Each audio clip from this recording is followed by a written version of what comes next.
In the previous video, we talked about recover stage and resume stage. Now in this video, we'll talk about block stage with recover and resume stage. The basic use of this block stage is multiple data items that we have created here, and we want to segregate this. We want to put those in a different block, in a different box. You can take this block and you can put all the global variables in one block, and for the local variables, local data items, you can put in a different block. So you can categorize that and you can put in a different box. In the exception handling terms, blocks give us a greater control to handle exceptions. With the use of blocks, you can apply multiple recovery logic on the same page.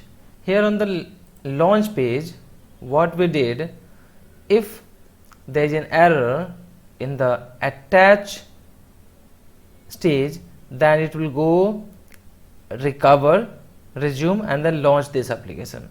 But now what will happen if there is an error in the read connected issue? Then again it will go to the recover part and it will launch that. Now what you can do, currently it will work fine if it is throwing an error in the read, attach, connected in these stages, then this is okay, it will open this application. Now what will happen if there is an issue in this application, in the launch application? So in the last video I shown, if I will change the file name, or might be the file name is deleted, this application deleted, so again it will throw this error. So every time it will throw an error and it will run in the continuously mode, right? So what we can do, now we need to use block. And how can we use block? Block is not something we can drag and drop, right? If you take this block, you can see here, I'm just clicking on this and drag and dropping here, but it is giving you a reader stage. So if you want to use block stage, you just need to go and click on this block and come to here, come to this line, and then just draw this line, and automatically this block stage will be applied to your page. I want to apply block stage here in the launch application. So we need to take like this. Now click on pointer, and then here we need to take one recover stage. One block can have only one recover stage. We are putting this launch application and recover into one block, into one box. It means if there is any problem in this box, it will just go into the specific block. It will not jump to the outside of this block. So it will just go to the recover. So what we are doing, if there is any error in this, it will go to this recover, not this, right? And then what we'll do, we'll directly take one exception, because if file is not available, or might be the file is deleted, we cannot do anything. This is business exception. It means client will take care of this. So what we need to do, double click on that, and you can say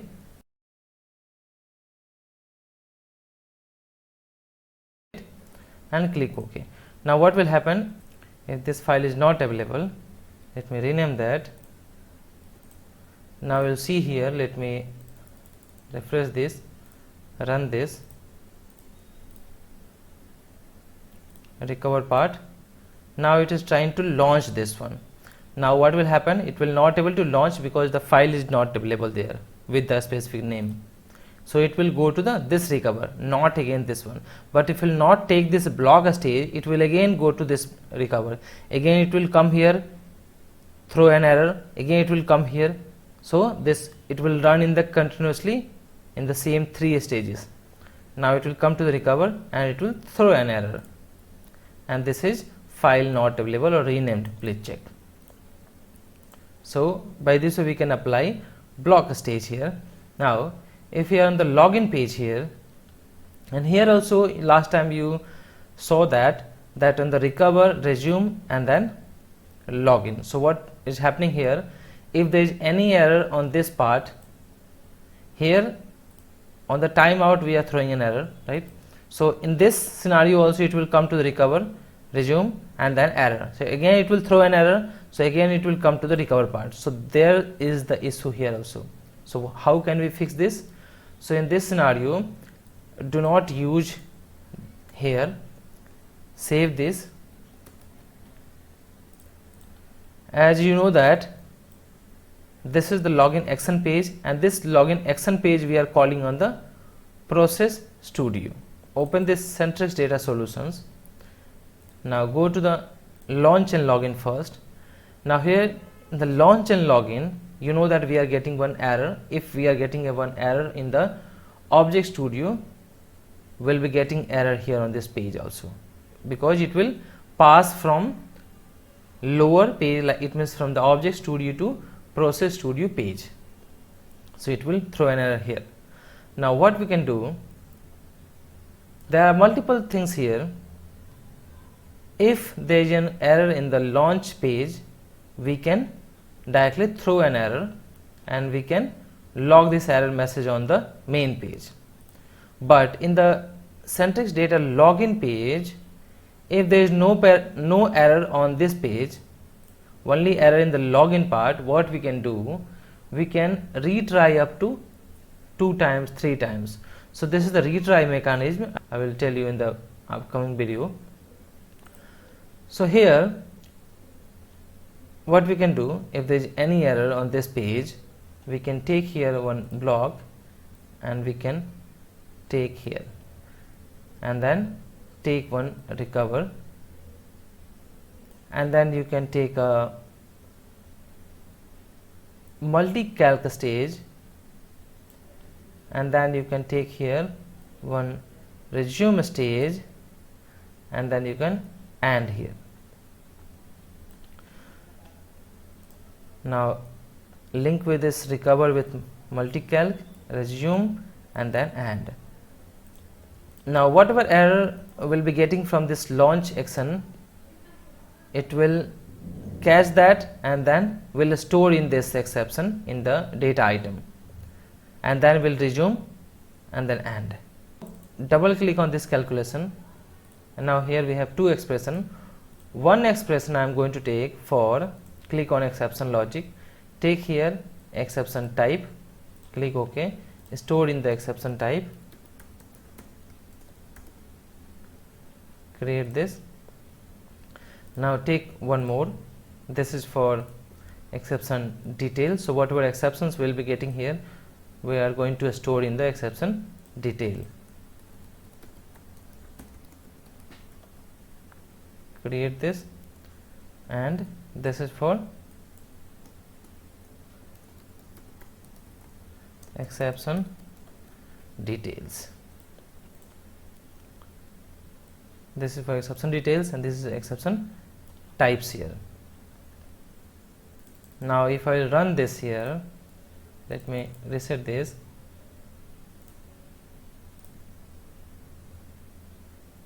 And go to the launch and login page, and here you can see we are getting one error on the exception detail, that file not available on or renamed, please check. And we have used resume here, so that's why it didn't throw an error.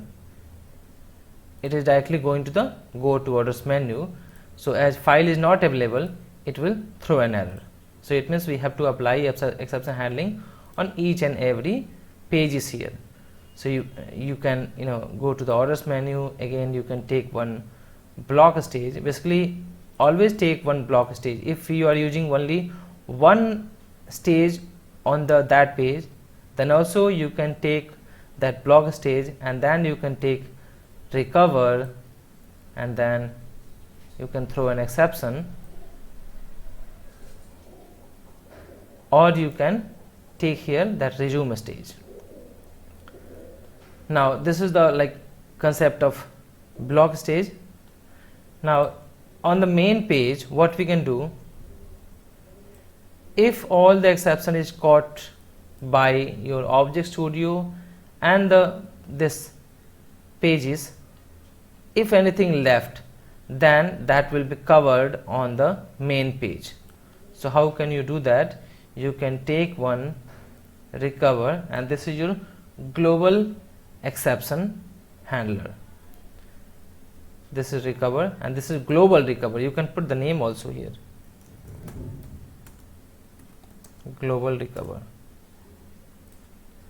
and then resume, and then in between you can take same thing. I can just copy and paste here, same thing you can do, exception and this one. So whenever there will be one error on this page, it will write here. Now let me run this so that I can show you here. Okay, and you can see here there is one error because it is going to click on orders button, because the first error we already have, that is file not available, right?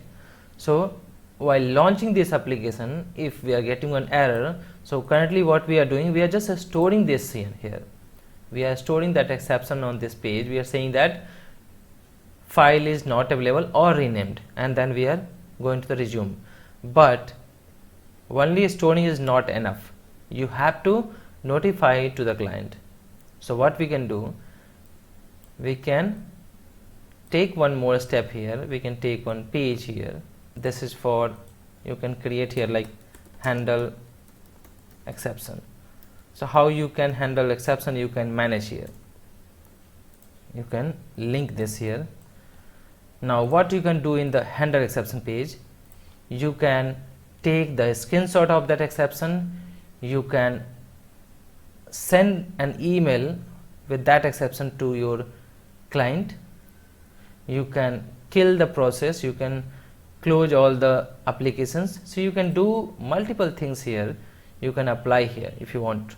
So here what will happen, if there is any error captured here, it will store the exception details, and then you will go to the, it will go to this page, take the screenshot, send an email, come to this page again, launch and login, resume, and then close that, right? So by this way you can handle the exception here also. I'm going to tell you some best practice of, or like what you need to do, what you don't need to do in the blocks if you are using. First, only one recover stage you should use per block. It means if you have taken here one block here, so if you will take here, let me just increase that here, we have only one block and we are covering both stages here in the one block, and we are taking one recover here. But if you will take one more recover here, and you are going to take one more resume,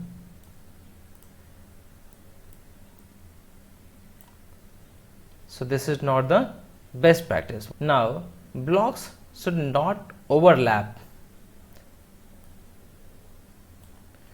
So this is the blocks, first block we have used. Now let's say you have one stage here, and now if you are going to take one block here, and if you are going to apply like this, so this is also not best practice. Your blocks should not overlap any other blocks here. If you want to apply, you can just do like this, and then you can take one more recover here, right? Third practice is blocks should not be nested inside one another. It means if you have used here, if you are going to take one more block here and you are going to cover all these things inside that, so also this is not the best practice. Another things, do not apply recover like this. If you just take the recover in this block, nothing will happen. There is no use of that one. There is no advantage of using these blocks. This block will only work if you are going to cover those stages and then recover, then only there will be advantage. Whenever you are drawing this block, do not draw like this. This line should not touch this block. So always just increase this box size up to this one, so that this stages and recover should be completely inside this blocks. Give enough area so that all the items should be fit in the block, right? and then take like this. Okay, so this is the good way to do this. Now in the next video we'll talk about how to rethrow an error.